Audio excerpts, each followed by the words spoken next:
Radhe Radhe friends, हमारे YouTube channel में आपका बहुत बहुत स्वागत है। आज मैं आपको जीवित पुत्रिका की कथा सुनाऊंगी। ये कथा सुनने मात्र से संतान की आयु लंबी होती है और कथा से व्रत का संकल्प भी पूरा होता है। कथा इस प्रकार है। एक समय की बात है, नर्मदा नदी के पास कंचनवटी नाम का एक नगर था। नदी के पश्चिम दिशा में मरुभूमि थी, जिसे बालूहटा कहा जाता था। वहाँ विशाल पाकड़ का एक पेड़ था। उस पेड़ पर चील रहती थी। पेड़ के नीचे एक खोखर था, जिसमें सियारन रहती थी। चील और सियारन में गहरी दोस्ती थी। एक बार दोनों ने मिलकर कुछ स्त्रियों को जितिया पर्व करते हुए देखा। तब उन्होंने यह व्रत करने का संकल्प लिया। फिर दोनों ने भगवान जितवाहन की पूजा करने के लिए अपना व्रत रखा। व्रत के दिन उस नगर में एक बड़े व्यापारी की मृत्यु हो गई और व्यापारी का दाह संस्कार उसी मरुभूमि स्थल पर ही किया गया। दिन बीतने के बाद जब रात हुई, तब मौसम बहुत ही खराब हो गया और बादल गरजने लगे। बहुत बड़ा तूफान आ गया। सियारिन को भूख लगने लगी।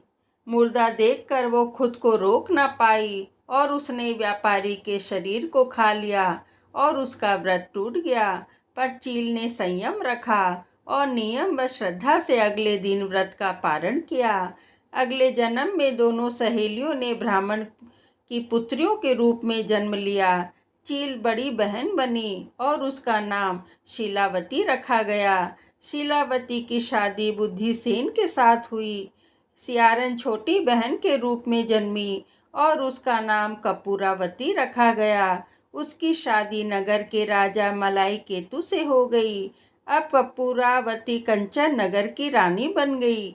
भगवान जितवाहन के आशीर्वाद से शीलावती के 7 पुत्र हुए, पर कपूरावती के सभी बच्चे जन्म लेते ही मर जाते थे। कुछ समय बाद शीलावती के 7 पुत्र बड़े हो गए। वह सभी राजा के दरबार में काम करने लगे। कपूरावती के मन में उन्हें देखकर ईर्ष्या की भावना आ गई और उसने राजा से कहकर शीलावती के सभी पुत्रों के सर कटवा दिए और 7 नए बर्तन मंगवा कर उनमें रख दिए और लाल कपड़े से ढककर शीलावती के पास भिजवा दिया।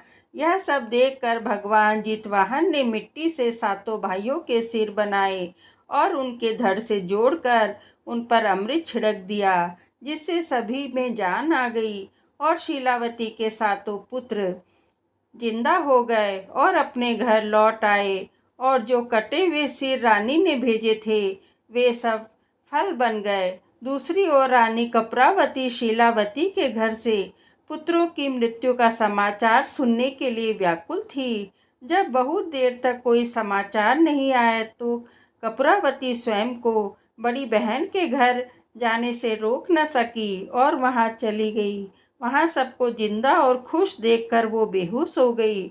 जब उसे होश आया तो उसने अपनी बहन को सारी बात बता दी। उसे अपनी गलती का पछतावा भी हो रहा था। भगवान जितवाहन की कृपा से शीलावती को पूर्व जन्म की बातें याद आ गई। वो कपूरावती को लेकर उसी पाकर के पेड़ के पास गई और उसे सारी बात बताई।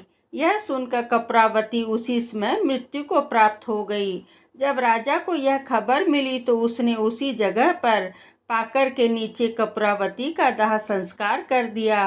हे भगवान जितवाहन, जैसे आपने शीलावती के 7 पुत्रों की रक्षा करी, वैसे ही कहानी कहने वाले, सुनने वाले और हुंकारा बनने वाले सभी पर अपनी कृपा बनाए रखना।